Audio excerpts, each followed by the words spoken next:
Guys आज का video turtle graphics के कंसेप्ट्स का आखिरी वीडियो होने वाला है। हमने अब तक टर्टल के सारे ही इंपॉर्टेंट कंसेप्ट्स को सीख लिया है और बाकी के बचे कुचे कंसेप्ट्स को आज हम इस वीडियो में कवर करेंगे। आज के इस वीडियो के बाद हम इतने कैपेबल होंगे कि हम अपना खुद का स्नेक गेम बना पाएंगे। जी हाँ, आगे के वीडियो में हम स्नेक गेम का कोड लिखना स्टार्ट करेंगे और देखेंगे कि चीज़ें किस तरह काम करती है। तो चलिए अब वीडियो स्टार्ट करने से पहले यदि आपने इस प्लेलिस्ट को एक्सेस नहीं किया तो इसे एक्सेस कर लें और इस वीडियो को एक लाइक कर दें और इस चैनल को सब्सक्राइब कर दें ताकि मुझे भी मोटिवेशन मिलते रहे ऐसे और वीडियोस बनाने की। तो अब यदि आपने ये सब कर दिया तो चलिए पाइचाम में देखते हैं चीज़ें कैसे काम करती है। गाइज़ मैं आ चुका हूँ अपने पाइचाम में और यहाँ राइट क्लिक करके मैं एक नई पाइथन फाइल बना लूँगा फाइल 6.py के नाम से, और इसी के साथ साथ मैं इसे जूम कर लूँगा और ज़्यादा टाइम मैं वेस्ट करूँगा नहीं, आपको बिना बताए ही कुछ कोड्स लिख लूँगा क्योंकि आप सब जानते हैं कि मेन कोड लिखने से पहले कुछ चीज़ें लिखना ज़रूरी होती है। और यदि आपको ये समझ में नहीं आया तो इसमें कोई बड़ी बात नहीं है, मैंने बस यहाँ टर्टल मॉड्यूल इंपोर्ट किया है और एक स्क्रीन ऑब्जेक्ट बनाया है और एक टर्टल ऑब्जेक्ट बनाया है। और अब इतना करने के बाद यदि मैं इसे रन करूं तो आप देख सकते हैं कि टर्टल विंडो अपीयर हो चुकी है और इसमें कुछ नहीं है सिवाय इस टर्टल के, क्योंकि हमने अब तक कुछ किया ही नहीं है। तो चलिए अब बात करते हैं टर्टल विंडो के टाइटल को चेंज करने के बारे में। मतलब कि जैसा कि आप इस विंडो में देख सकते हैं यहाँ पाइथन टर्टल ग्राफिक्स करके लिख के आ रहा है। इसे कैसे चेंज करें, क्योंकि हम जो भी प्रोजेक्ट बनाएंगे उसमें हम अपना टाइटल डालना चाहेंगे, क्योंकि जब तक हम टाइटल नहीं डालेंगे तब तक यार पता कैसे चलेगा कि ये प्रोजेक्ट हमारा है या हमने इस पर काम किया है। प्रोजेक्ट यदि हम बना रहे हैं तो हमारा नाम या कुछ भी हाईलाइट तो होना चाहिए ना। तो चलिए देखते हैं इस टाइटल को कैसे चेंज किया जा सकता है। तो देखिए इसके लिए ज़्यादा कुछ करने की ज़रूरत है नहीं, आप सिंपली एक कमांड रन करें स्क्रीन डॉट टाइटल और इसमें आप अपना जो भी टाइटल रखना चाहते हैं उसे स्ट्रिंग में पास कर दें। जैसे यदि मैं लिखता हूँ वीके कोडिंग वर्ल्ड और यदि मैं इसे रन करूँगा तो आप देखेंगे कि टाइटल मेरा चेंज हो चुका है। यहाँ पहले पाइथन टर्टल ग्राफिक्स करके लिख के आ रहा था, अभी ये वीके कोडिंग वर्ल्ड हो गया। इसी तरह आप जो चाहे वो अपने प्रोजेक्ट के अनुसार अपना नाम रख सकते हैं या टाइटल रख सकते हैं, आपको जो पसंद हो वो टाइटल रख सकते हैं। अब इसके बाद चलिए बात करते हैं अपने विंडो सेटअप के बारे में। मतलब कि ये जो टर्टल का विंडो अपीयर हुआ उसकी कुछ विड्थ है या कुछ हाइट है और ये हमारे एंटायर विंडो के किसी एक कोऑर्डिनेट पे अपीयर हुआ है। तो हम इसे अपने प्रोजेक्ट के अकॉर्डिंग चेंज कर सकते हैं, इसे डिज़ाइन कर सकते हैं। और इसके लिए हमें एक कमांड रन करना होगा स्क्रीन डॉट सेटअप, और ये स्क्रीन डॉट सेटअप 4 आर्ग्यूमेंट्स लेता है। पहला तो ये विड्थ लेता है जो कि हम अपने टर्टल विंडो का सेट करना चाहते हैं, जैसा कि मैं विड्थ 400 पिक्सल सेट कर देता हूँ। और दूसरा आर्ग्यूमेंट ये हाइट लेता है जैसे कि 500 पिक्सल्स, और तीसरा आर्ग्यूमेंट ये लेता है कि स्टार्ट कहाँ से करना है, मतलब कि हमारी एंटायर विंडो की वाई कोऑर्डिनेट क्या होगी, और इसी तरह चौथा आर्ग्यूमेंट हमारे एंटायर विंडो की एक्स कोऑर्डिनेट क्या होगी। जैसे कि यदि मैं इसमें 0 पास कर दूं और इसे मैं अभी रन करूं तो आप देखेंगे कि हमारी टर्टल विंडो हमारे कंप्यूटर के स्क्रीन के 0,0 कोऑर्डिनेट पर अपीयर होगी। और जैसा कि आप इसे देख सकते हैं इसकी विड्थ 400 पिक्सल्स हो गई है और इसकी हाइट 500 पिक्सल्स है। एंड ऑब्वियसली आप इसे अगर चेंज करना चाहते हैं तो आप इसे ऐसे चेंज कर सकते हैं और अपने अनुसार सेट कर सकते हैं। अब इसके बाद हम 2 फंक्शंस देखेंगे जो कि ज़्यादा कुछ करते हैं नहीं, बस हमारे टर्टल विंडो के डायमेंशंस की वैल्यू को रिटर्न करते हैं। जैसे कि यदि मैं अपने विंडो की विड्थ को जानना चाहता हूँ तो मैं सिंपली लिखूँगा x equals to screen dot window width, और इसके बाद हमें इस वैल्यू को प्रिंट करनी होगी, इसलिए मैं लिखता हूँ प्रिंट x। एंड डेफिनेटली हमें इसकी विड्थ 400 पता है क्योंकि हमने ये खुद सेट की है।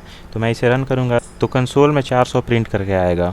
ये देखिए 400 प्रिंट हो चुका है। मैं इसे जूम करके दिखाता हूँ।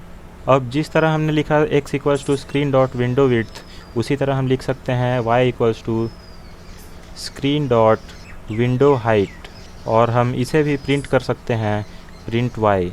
और अब यदि मैं इसे रन करूँगा तो आप देखिएगा कंसोल में 400 500 प्रिंट होके आएगा। ये देखिए, यदि आपको नहीं दिख रहा तो मैं इसे दिखा देता हूँ। तो ये थे विंडो विड्थ और विंडो हाइट फंक्शंस, और वैसे तो इनके कुछ यूजेस होते नहीं हैं, तो आप यदि इसे याद नहीं रखेंगे तो भी कोई दिक्कत वाली बात है नहीं, पर जस्ट ये एक फंक्शंस होते हैं इसलिए बस पता होनी चाहिए। अब इसके बाद चलिए बात करते हैं एक इंटरेस्टिंग चीज़ के बारे में। तो हम जब भी अपने टर्टल प्रोग्राम को रन करते हैं तो हमें विंडो में टर्टल के रूप में एक एरो दिखाई देती है। अब यदि हम इस एरो के शेप को चेंज करना चाहें, मतलब कि बेसिकली अपने टर्टल ऑब्जेक्ट का शेप चेंज करना चाहें, तो हम उसे कर सकते हैं। उसके लिए हमें नेम डॉट शेप कमांड को रन करना होगा। नेम डॉट शेप, और शेप यदि आप सर्कल करना चाहते हैं तो सिंपली स्ट्रिंग में सर्कल पास कर दें। और इतना करने के बाद यदि आप इसे रन करेंगे तो आपको सर्कल शेप का टर्टल ऑब्जेक्ट दिखेगा। अब आप यदि चाहें तो इसे स्क्वायर भी कर सकते हैं, ट्रायंगल भी कर सकते हैं, और चाहे तो टर्टल शेप भी कर सकते हैं। मैं यहाँ कमेंट में लिख देता हूँ क्या क्या शेप आप चेंज कर सकते हैं। पहला तो आप स्क्वायर कर सकते हैं, आप चाहें तो ट्रायंगल भी कर सकते हैं, और सर्कल तो मैंने बता ही दिया। एक आप एरो भी कर सकते हैं, और बाय डिफ़ॉल्ट इसकी शेप क्लासिक होती है, और आप चाहें तो इसे टर्टल शेप भी कर सकते हैं। तो आप इन सारे शेप्स को यूज़ कर सकते हैं और अपने प्रोजेक्ट के अकॉर्डिंग अपने टर्टल की डिज़ाइन को बेहतर कर सकते हैं। अब इसके बाद चलिए बात करते हैं अपने टर्टल को हाइड करने के बारे में। मतलब कि आप चाहते हैं कि आपका टर्टल सारे टास्क को करे, पर आप उसे देखना नहीं चाहते हैं। मतलब कि आप अपने प्रोजेक्ट में टर्टल के शेप को नहीं देखना चाहते हैं। तो उसके लिए आप सिंपली लिखें नेम डॉट हाइड टर्टल, और इतना करने से आपका टर्टल इनविजिबल हो जाएगा। और इसके बाद आप जो भी कमांड रन करें जैसे नेम डॉट फॉरवर्ड, तो ये फॉरवर्ड जाएगा पर आपको दिखेगा नहीं। मैं आपको इसे रन करके दिखाता हूँ। और ये देखिए इसने कोड को रन कर दिया, मतलब कि 100 पिक्सल्स आगे बढ़ गया, पर आपको ये टर्टल दिख नहीं रहा है, ये इनविजिबल हो चुका है। अब इसके बाद यदि आप इसे वापस से विजिबल करना चाहते हैं तो लिखें नेम डॉट शो टर्टल, और ये करने से आपका टर्टल वापस से विजिबल हो जाएगा और आप इसे देख पाएंगे। और जैसा कि विंडो हाइट और विंडो विड्थ रिटर्न करने वाला एक फ़ंक्शन था, उसी तरह यहाँ भी एक फ़ंक्शन है जो कि ये रिटर्न करता है कि टर्टल विजिबल है या इनविजिबल। मतलब कि ये एक बुलियन वैल्यू रिटर्न करता है। यदि आपका टर्टल विजिबल है तो ये ट्रू रिटर्न करेगा, और यदि इनविजिबल है तो ये फॉल्स रिटर्न करेगा। अब यदि मैं ए को प्रिंट करूँ तो आप देखेंगे कि ये ट्रू प्रिंट करेगा, क्योंकि हमने लास्ट कोड में शो टर्टल लिखा है, और ये देखिए इसने ट्रू रिटर्न किया। अब इसी तरह यदि मैं शो टर्टल को कमेंट कर दूं और वापस से इस प्रोग्राम को रन करूं तो ये फॉल्स रिटर्न करेगा, क्योंकि लास्ट लाइन में हमने हाइड टर्टल लिखा है। तो ये था इस विजिबल फंक्शन, और इसके भी ज़्यादा यूजेस नहीं होते हैं, बस आपको ये पता होना चाहिए। अब इसके बाद मैं अंडू फंक्शन के बारे में बात करना चाहूँगा। तो उसके लिए मैं इन लाइंस को कमेंट कर देता हूँ, और मैं यहाँ लिखता हूँ नेम डॉट अंडू, और इसे यदि मैं रन करूं तो आप खुद समझ सकते हैं कि ये पहले फॉरवर्ड कमांड को रन करेगा और उसके बाद उसे अंडू कर देगा। मतलब कि ये सारे कोड्स को रन करने के बाद एक कोड पीछे चला जाएगा। इसे और बेहतर तरीके से समझाने के लिए मैं क्या करता हूँ, मैं इन दोनों लाइंस को कमेंट कर देता हूँ, और इसके बाद मैं एक फ़ंक्शन डिफ़ाइन करता हूँ। मैं एफ़ नाम का फ़ंक्शन डिफ़ाइन करता हूँ जो कि 2 आर्ग्यूमेंट लेगा x, y, और ये फ़ंक्शन रिटर्न करेगा नेम डॉट अंडू कमांड को। और इसके बाद मैं ऑन क्लिक इवेंट को कॉल करता हूँ स्क्रीन डॉट ऑन क्लिक, और इसमें मैं name dot go to function को पास करता हूँ, और मैं ये चाहता हूँ कि मेरे क्लिक करने से यह फंक्शन परफॉर्म हो, इसलिए मैं इसमें 1 पास करता हूँ। और अब इसके बाद मैं एक और ऑन क्लिक इवेंट को कॉल करूँगा, और इसमें मैं उस फंक्शन को पास कर दूँगा जो मैंने डिफ़ाइन किया था, और मैं इसे 3 कर दूँगा ताकि मेरे राइट क्लिक करने से ये फंक्शन परफॉर्म होगी। मतलब कि ये एफ फंक्शन जो कि मैंने यहाँ पास किया है ये बेसिकली अंडू कमांड को रन करेगा। अब यदि मैं इसे रन करूँ तो आप देखेंगे कि मैं जहाँ क्लिक करूँगा टर्टल वहाँ चला जाएगा, और मेरे राइट क्लिक करने से ये स्टेप अंडू हो जाएगी। जैसे मैं यहाँ क्लिक करूँ तो टर्टल यहाँ आएगा, यहाँ क्लिक करूँ तो यहाँ आएगा, और मैं राइट क्लिक करूँ तो ये स्टेप अंडू हो जाएगी, और एक बार राइट क्लिक करूँ तो ये भी अंडू हो जाएगी, और इसी तरह आप भी इसे यदि अपने प्रोजेक्ट में यूज़ करना चाहें तो कर सकते हैं।